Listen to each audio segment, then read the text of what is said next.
Coming up next on Arizona Horizon's Journalists Roundtable, incumbents score victories in Phoenix City Council elections. Another lawmaker expresses interest in running for statewide office, and a federal judge dismisses a number of claims in a lawsuit against Attorney General Tom Horne. The Journalists Roundtable is next on Arizona Horizon. Arizona Horizon is made possible by contributions from the Friends of Eight, members of your Arizona PBS station. Thank you. Good evening and welcome to Arizona Horizon's Journalists Roundtable. I'm Ted Simons. Joining me tonight are Mary Jo Pitzel of the Arizona Republic, Mike Sunnix of the Phoenix Business Journal, and Mark Brody of KJZZ Radio. Well, incumbents were the big winners in the Phoenix City Council elections this week. Mary Jo, we had a number of races here, but Sal DiCiccio and Jim, both incumbents, both right side of the aisle, both did well. Yes, there were 4 seats up for grabs in Tuesday's election for Phoenix, and 2 of them were settled with, as you mentioned, the 2 incumbents winning. I don't know if that's because they are Republicans and have sort of made a deal about being Republicans, especially Waring, who put it on his signs.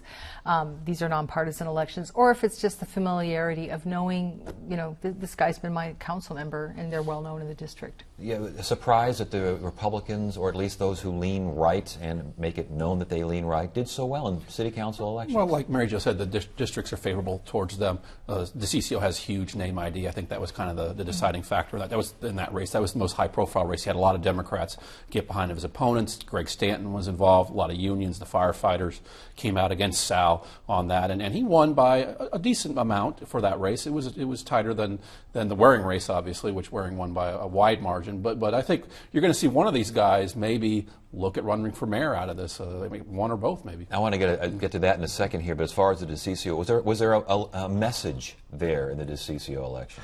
I don't know if there was a message other than maybe the message might be this is how city council elections might be run in the future. That was a nasty race. There was a whole controversy about the signs that were put up about, you know, suggesting that, you know, Sal DiCiccio was the developer's guy or the lobbyist, he's their guy. A lot of money spent in that race, and you know, the races this year were the most expensive in city council history. So maybe the message is going forward, this is how city council races are going to be run in the future, as opposed to in the past where they were slightly lower profile affairs. Yeah, I think another message is that the union muscle isn't there, at least not in this district. So much, especially firefighter and public safety union money went into trying to defeat DiCiccio, and he came out on top. So you've got to pick your battles on that. And to Mark's point about elections getting more expensive, yeah, we're going to go into round 2 now for the other 2 districts, and I think especially in both of them, I think you're going to see the financial stakes ramp up. Well, Alatuqui's, you know, the center of that DiCiccio district, and that's a pretty Republican area. So I think the union money and talking about developers didn't resonate there as much as it would in some of the other parts of the city. I just think Sal's name ID is pretty strong. He's probably the only city council member that people throughout the whole region kind of know his name, and so that's tough to overcome. She got Keogh Parks got kind of a late start, I think. The backing that she got from Stanton and other Democrats kind of came in, you know, towards the home stretch. I don't know if they started earlier, if she had a little more money, it would have been a little bit closer. The name ID is strong for DiCiccio, but some of that ID is negative. A lot of it actually is negative, yeah. And Keogh Parks kind of ran on civility and getting decorum back at city. That kind of. That didn't really connect. Well, she might have run on those issues or run that way, but the campaign was not civil. It was not pleasant. I mean, there was a lot of name calling back and forth. You know, KJZZ hosted candidate forums, and the 2 of them were basically from the get-go were at each other for basically the whole hour. So it was not. I mean, she might have said, "I want to bring civility to City Hall," but the race was certainly not run that way. Is that indicative of how races? We talked about the money. What about the style? Well, you know, there you go. It's the old negative stuff. Voters hate negative campaigning, yet it pays off. And although I don't think in this case that is the instance, because the more negative attacks came against DiCiccio, not so many from him against his opponent. But yeah, I think we are starting to see, it's been coming for a while, but a change in how these nonpartisan elections are becoming more partisan. That's also going to attract more money. Well, I think DiCiccio's really carved out a spot as kind of this fiscal watchdog, a backbencher kind kind of taking on City Hall over pensions and good old boy network type stuff down there. And I think voters in most big cities like to have somebody on the council to do that. And so I think that kind of resonates with certainly a segment of voters. There used to be a similar presence at Tempe, and he wound up being mayor in Hugh Hallman. Could Sal DiCiccio wind up being mayor of Phoenix? Certainly could. I mean, if that's what he wants to do. I mean, I think, as Mike said, his name ID, especially in that district, is pretty high. And I would have to think around the city, people have at least heard of the name, whether or not they know much about who he is or what he stands for. So who knows? It's certainly possible. Do you think he wants it? Well, apparently there was phone calls going out in that district the night after the election asking people about a potential Stanton-DiCiccio matchup for mayor. So I don't know if that was just done to tweak the mayor, who that might be a fun thing to do, or if this was a sort of seriously trying to put down a marker. There's been a lot of Republicans that wanted him to run for Congress against Sinema, run in the open seat before, maybe run this time, and he hasn't done it. Part of that is he's got two young children. I think he ran for Congress before and was unsuccessful several years ago. I think it'd be tough for him against Stanton. If it would be a very partisan race, Stanton's a Democrat, he's a Republican. You'd have to give voters a reason to dump Stanton out of there. Maybe when it opens up, there's an open seat, you could see Sal or some of the other council members obviously run then. The two runoffs now, we have a Johnson versus a Pastor. Obviously not the Paul Johnson and Ed Pastor, but family connections there. Yeah. I guess Johnson's kind of more fiscally conservative, no food tax. Pastor maybe not quite as fiscal. What's going on there? Yeah, this is the race in District 4, which is a big swath of Central Phoenix, and it's sort of been dubbed the legacy district since both of them come from families that have big names in politics. And it will be, I mean, Johnson has done a ton of shoe leather in that district, walking all over. I happen to live in that district and bumped into his father, not so much him, at least twice during the campaign. Didn't see the Pastor people down in my neck of the woods, but they came on strong at the end with a lot of mailers, and they will distinguish themselves along the food tax. It gets a little hard after that because everybody's for defending public safety and everybody's for making the neighborhood safer. And that was a really close race. I think Johnson came in first in that district by less than a couple hundred votes. So that'll be a really interesting one to watch. As opposed, I mean, the District 8 will be interesting as well. Although Kate Gallego won pretty handily, I think she got 47 or something % of the vote. Just missed the 50% +1 not needed for the runoff. Was that a surprise that she did so well in a district that historically has been represented by African Americans? If you've been following the race, not terribly surprising because of the dynamics of the race. Her major opponents were both African Americans. They sort of split that vote, and she was a prolific fundraiser, had a good ground game, and was out there early.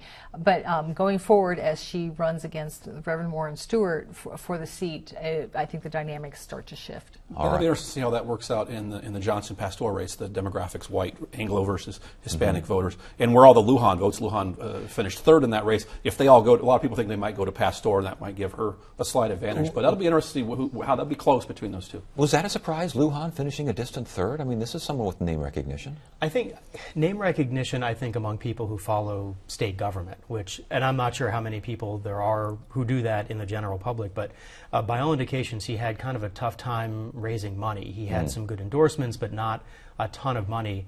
And as has been said, Pastor and Johnson both have at least last name identification and had an easier time raising cash. Well, as Phoenix was electing folks to the city council or getting close to electing folks in the city council, Glendale was firing folks and putting people on suspension and wondering how someone who can get paid a lot of money can work a couple of days a month from Mississippi. What is going on over there? Yeah, they had a much anticipated audit came out from the city. Most of this occurred under the tenure of Ed Beasley, the former city manager. He's in the private sector now. Him and Elaine Scruggs were kind of the masterminds of bringing the stadium out there, the Coyotes, the arena, Westgate.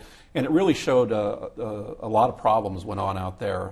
They had to pay a fine to the city for an early retirement program. The city management misled the council on what was going on with that. But the juicier stuff was how Art Lynch was assistant city manager, retired, then was hired back as a consultant, made about, I think, $900,000 over several years. If he had stayed with the city, they would have saved I think, $400,000 or $500,000. You mentioned Alma Carmichael, who was the human resources director, who ended up working from Mississippi while still with the city. Both of these were top aides to Beasley. So there's a lot of kind of more house cleaning going on over there, and it looks bad for a city that went through a lot of troubles with this Coyotes mess. Well, I was going to say, was the council, was everyone just asleep at the wheel? Was Beasley just running a dictatorship over there? What was going on? This was all during when Elaine Scruggs was mayor. A lot of the council the members have complained over the years of, including the mayor towards the end of her tenure, of not being kept in the loop by Beasley, who retired last year. So there was basically the city management and the city council were not always on the same page on some of these things. But some of the other things the city council did sign off on. They signed off on the consulting contract for Art Lynch, who was assistant city manager, and then came back as a pretty high paid consultant. So things were kind of rubber stamped. Yeah. So you wonder then, given this sort of chastening experience, if you'll get more of a watchdog out of your city council there. You know, we've got a new mayor in there who said we're going to bring this all out in the open, but that's why we elect these people, is to ride herd on the appointed staff. The problem is a lot of people who had issues with the Coyotes deal were upset because this audit came out way after the city approved the arena deal and the team was sold. If this would have came out before, it might have changed the dynamics a little bit. I think one of the interesting words Mike uses, house cleaning. Mm-hmm. That, there's a new city manager in Glendale now. And if you're in the city government, city structure, you have to think to yourself, when is this going to end? Like, when are we going to be viewed favorably? When is the bad news going to stop? So you wonder how much house cleaning is going to go on over there, just to try to just sort of get rid of all the bad stuff, sweep it away, and start fresh. You have the Coyotes now, football season starting up again. You're trying to get yourself out from underneath all of it. Yeah, but spring training's around the corner, and you got that Camelback Ranch, a beautiful facility, but it's out there, among the birds and the crops and everything. That is a huge debt issue. That's been a huge debt issue for the city, even as much as the Coyotes have, and they're going to have to refinance that debt, or they're going to pay a lot. And because of the Coyotes mess, it's another mess that the city's bond ratings aren't good. Everything looks bad, but they've cleaned. A lot of people have left. They've had going through a few city managers. City attorney's gone. They're all going to Mississippi, apparently, and living the life down there. All right, IRS rules on same-sex marriages. Now, this is obviously dealing with federal tax returns. Tell us what happened and how it might impact couples who may have married somewhere else and want to think about moving to Arizona. Well, what the IRS did in the wake of the Supreme Court ruling about gay marriage, they said, okay, anybody that is legally married as a gay couple should file jointly. I mean, unless they opt to, you can still file individually, I guess, as a married couple.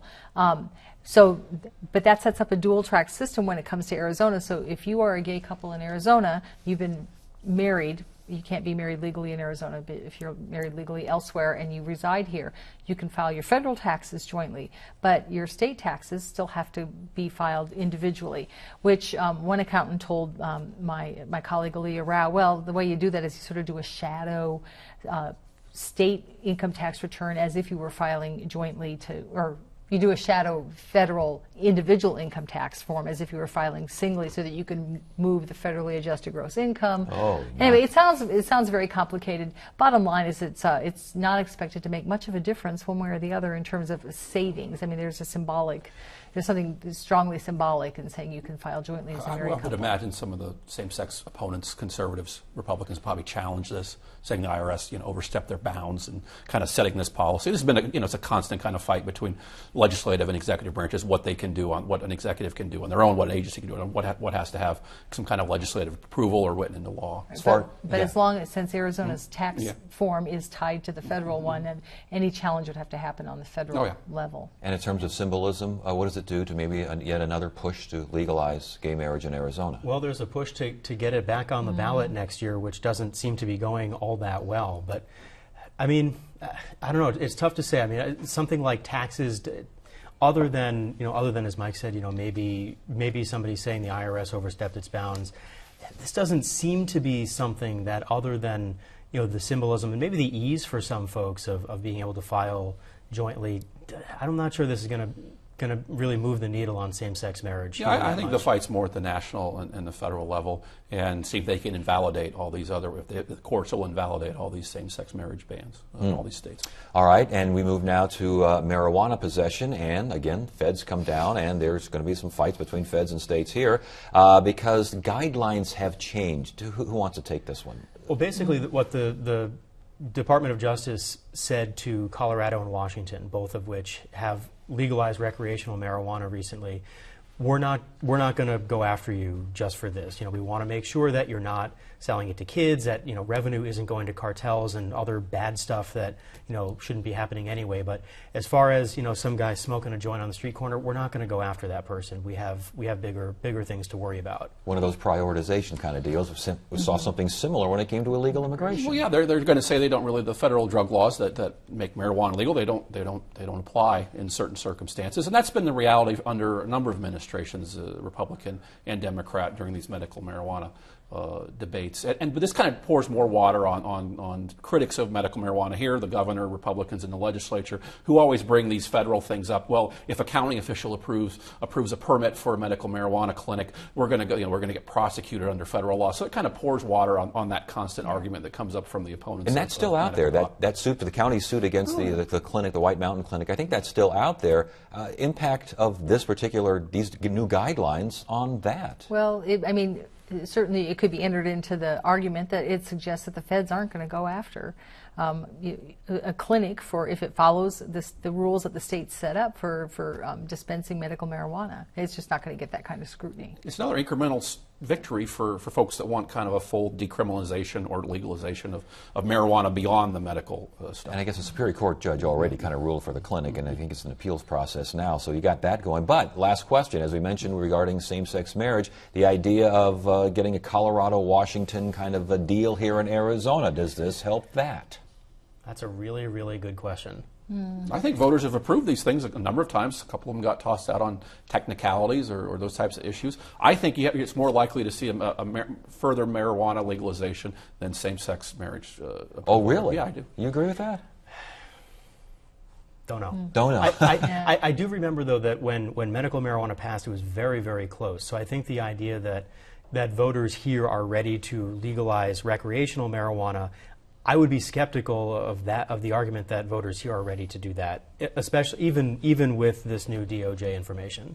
I tend to agree with Mark. And I think the whole medical marijuana concept is still pretty new in Arizona. We'll see how as it rolls along, if it just becomes part of the fabric and it's not if it's not proven to be detrimental to overall societal operations, perhaps that starts to change attitudes, but we're in the early stages. I do think the country as a whole is changing on both of those issues, so I think both are trending, I guess, towards the more, towards legalization of both. I think marijuana maybe is a little more ahead of the curve out west, at least, and we're obviously out there. Mike, real quickly, this civil suit against Tom Horner, the top aide, of retaliation charges and claims of retaliation. A lot of the claims dropped, not all, though.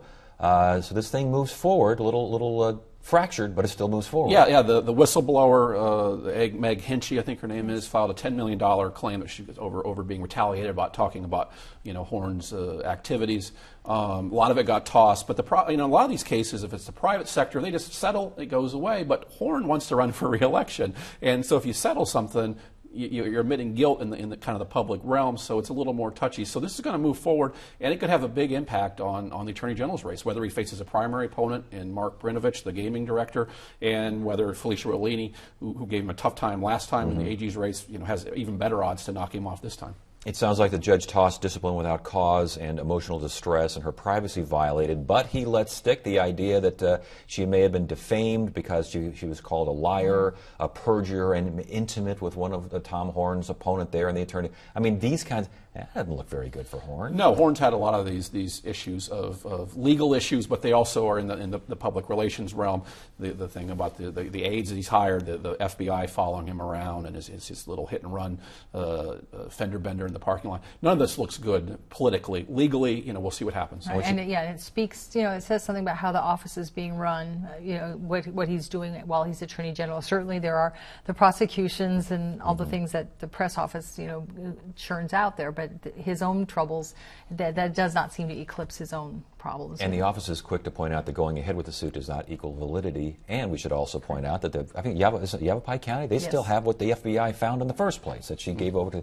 So that thing goes on forever. And again, that can't be helpful to a guy trying to run for statewide office. Legal cases that you're involved in if you're a politician are generally not a good thing. No, no. And I should say being reelected to a state. All right, speaking of statewide offices, Michelle Reagan. Michelle Reagan, huh? surprising no one, announced that she's had an exploratory committee open for, I don't know, like a year. And now she finally filled in the blank on what she is exploring for, which is, surprise, surprise, Arizona Secretary of State. And she announced that this week and then proceeded to tour around the state to make that proclamation. So she will be seeking the Republican nomination. Well, exploring to seek the. Sorry. Will Cardin has already made it known he wants to do this, and he and his bank book are interested in this. It sounds like that bank book already got rid of one potential candidate in Steve Montenegro. Could this be a healthy fight here on the Republican side? I mean, it certainly could be. Michelle Reagan has sort of been setting herself up for this for a little while. You know, she chaired the newly formed Elections Committee in the state Senate. She had a lot of election-related bills that went through the legislature. I believe that she's behind at least one of the committees that's formed to defend the election omnibus bill if opponents of it collect enough signatures to refer to the ballot. So she's really sort of setting herself up as somebody who is an expert on election-related issues, somebody who theoretically would be good for that job. And Cardin, as we all know, does have a lot of money, but her name is Reagan, and she's running in a Republican primary, and that's going to mean a lot to a certain sector of voters. It's the Jerry Lewis, Bob Stump, Dean Martin dynamic, yeah.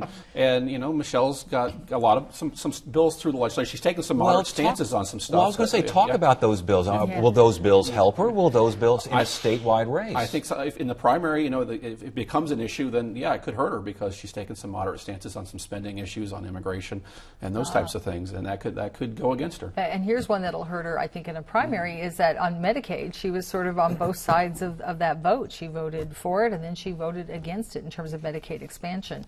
That does not go over well, really, with any side of this debate, but especially the people who oppose Medicaid expansion, which happen to be some of the grassroots. And of the GOP. the Cardin name's pretty well known around town from their business ties, their philanthropy, the hospital, those types of things. So yeah, both names, but the Reagan name really helps her. And again, she's a woman running against a bunch of guys, and that helps her in this state. And we should note that Representative Justin Pierce is also exploring for the GOP nomination in Secretary of State.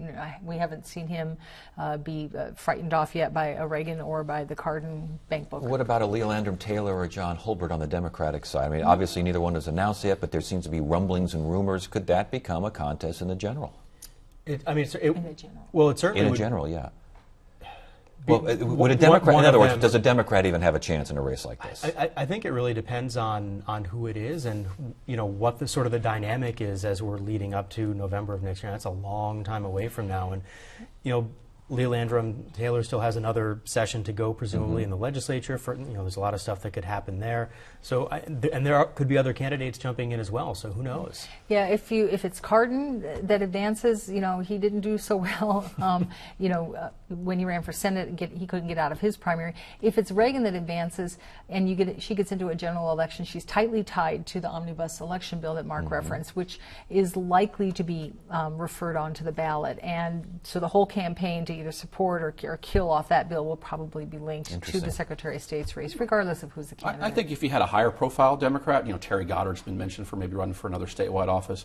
Former Phoenix Mayor Phil Gordon, is always looking for a political place to land after his time at City Hall. Somebody like that against this group of Republicans could give him a contest. I don't know if lower profile Democrats would have much of a chance. We've got about a minute left. The House apparently has a trade mission to Mexico City. The Speaker is leading a bunch of representatives down there. Yes. Obviously, the governor's involved. Obviously, other avenues of the state are involved.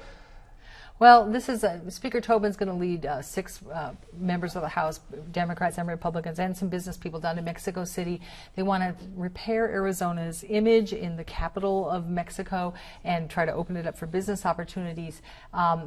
they say the governor's aware of it, but the governor learned about it through third parties. They didn't invite the governor. They didn't invite the Senate. But to make this trade office happen, they're going to need legislation. So it's a curious way to start, an effort to open a trade office in Mexico City. I was going to say, a House opens its own trade office in a forum? No, it would have to be a state of Arizona one, which was why I think by not inviting these other parties, you sort of dig your hole. Well, Greg Stanton's been down there a couple times. GPEC has gone with him a few times. If they want to repair things with Mexico, how about not pass a decade full of anti-immigrant legislation? I was going to say, the first question you asked, how did you vote on 1070? Right. Well, but that's the point, is that they feel like they're going to try to unring that bell on 1070. But, Speaker Tobin and Representative Fan, who's also going, they both voted for 1070. Yeah, these guys... Except nobody in Mexico knows who they are. All they know Yeah. is 1070, and they think Yes. Brewer and Arpaio. Oh, I see. So Brewer's the face of it, as far as they can say. Yes. Interesting. All right, we got to stop it right there. Good stuff. Thanks for joining us.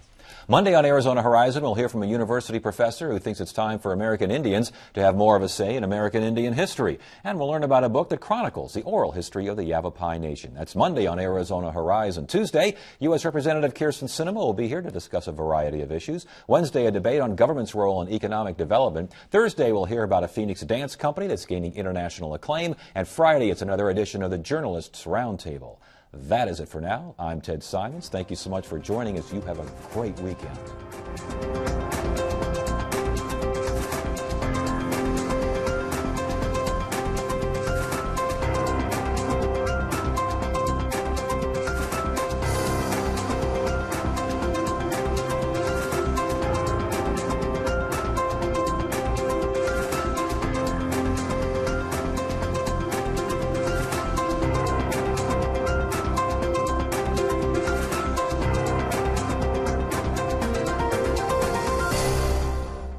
Arizona Horizon is made possible by contributions from the Friends of Eight, members of your Arizona PBS station. Thank you.